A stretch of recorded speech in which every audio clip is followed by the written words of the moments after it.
this is mostly going to tie more into Uplift Protocol, so I guess I'll put that on this playlist. But when you try to set up an aspirational hero that has Superman's capabilities, or at least some of them, you don't threaten the character as so much physically. There could be some stakes physically with it, but you have to create villains that have like sometimes equal terms of power. Sometimes they're much smarter. Again, like the Lex Luthor type, which even in Uplift Protocol, um, Kronos is a little bit more like what would happen if you had somebody like Walter Bishop's genius with kind of like Lex Luthor's cunning. His daughter is pretty much there to be like a foil to where she's far too headstrong. She'll let the emotions get better of her. And yeah, I don't care if people end up saying like, "Oh, you should have made a more complex villain." It's like no. Sometimes with villains, you just give them very straightforward concepts, like how they go against the hero. Um, Kronos really isn't a dark mirror of Eliza. For Eliza, that dark mirror is going to be the Allfather, which is basically the head of House Rodden, which will come up later. I've had a little bit of him in the prequel book, but he's not going to play a bigger role until I want to say like book 4 or 5. There'll be like little build up here and there. Again, I'm trying to learn some of the better fun cues from Babylon 5, and I don't want to just like straight up like try to convert that to a book.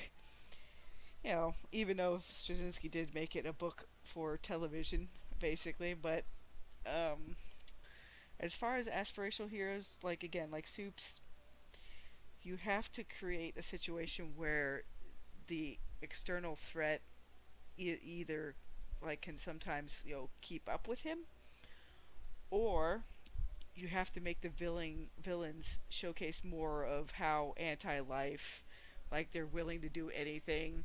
It's like in order to get Star out of the way in some aspects, that's why they sent her off into the other side of the galaxy. So they could have a chance to nab who they're gonna nab.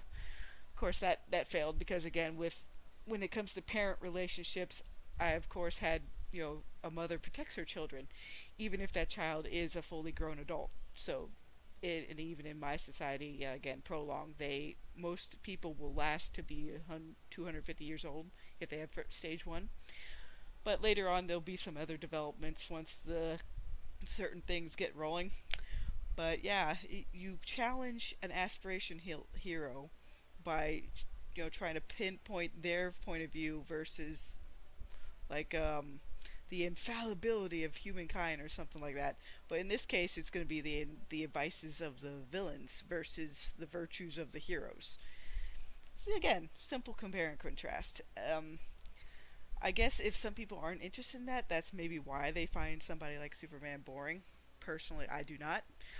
Um, I especially did love the movie where he was up against Manchester and everybody else, and it showcased exactly what would happen, like if he really didn't care. And he made a lot of really good points. Again, some people might think, oh, he's just grandstanding, oh, he's too preachy, blah blah blah. But it's like, no, he wants to see a world where there's genuine truth, justice, in the American way. For everyone. Fancy that.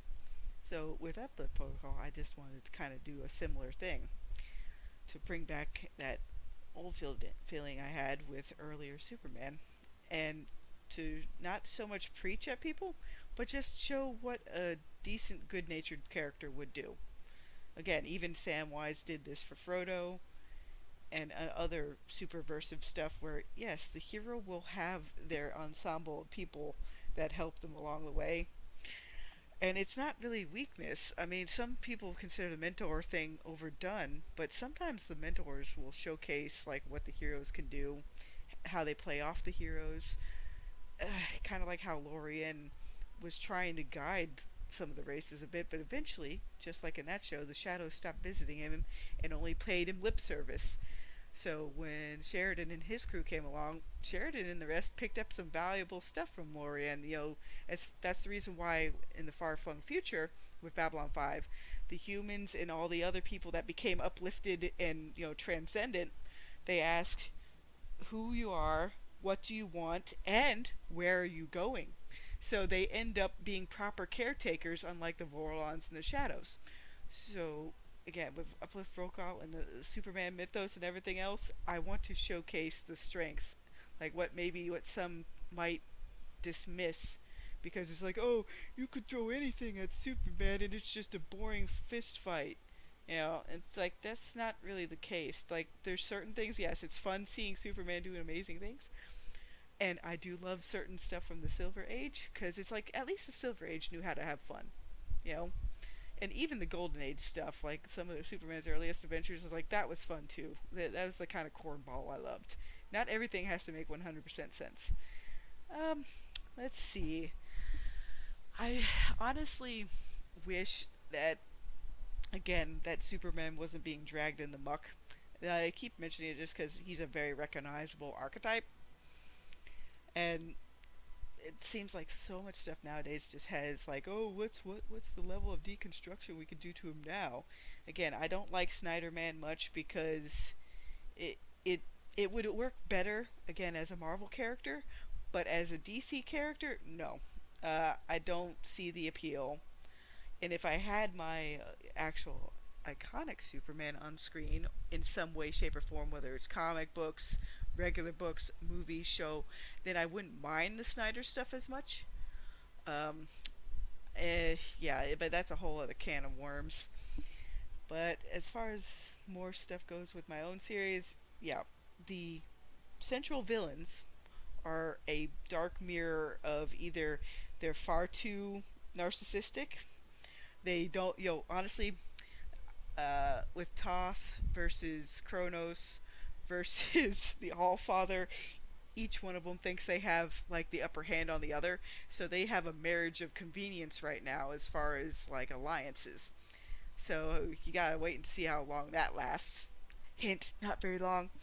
And so that will ultimately showcase the power of family ties and genuine alliances of love, trust, and faithfulness that the heroes have.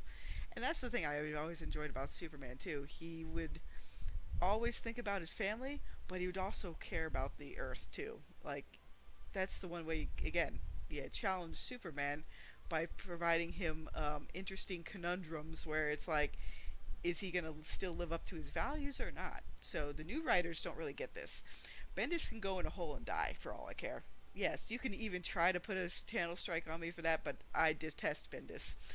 Really, the man does not understand iconic superheroes like Superman. Keep him with street level Blue Bloods cop type of procedural drama or kind of Widow esque Marvel characters, because again, he's a more of a Marvel guy, but he basically ran Marvel into the ground too. So again, uh, current traditional comics, uh, I've basically spent a lot more time with indies nowadays, and I think it's going to be like that for the foreseeable future. Have a good day.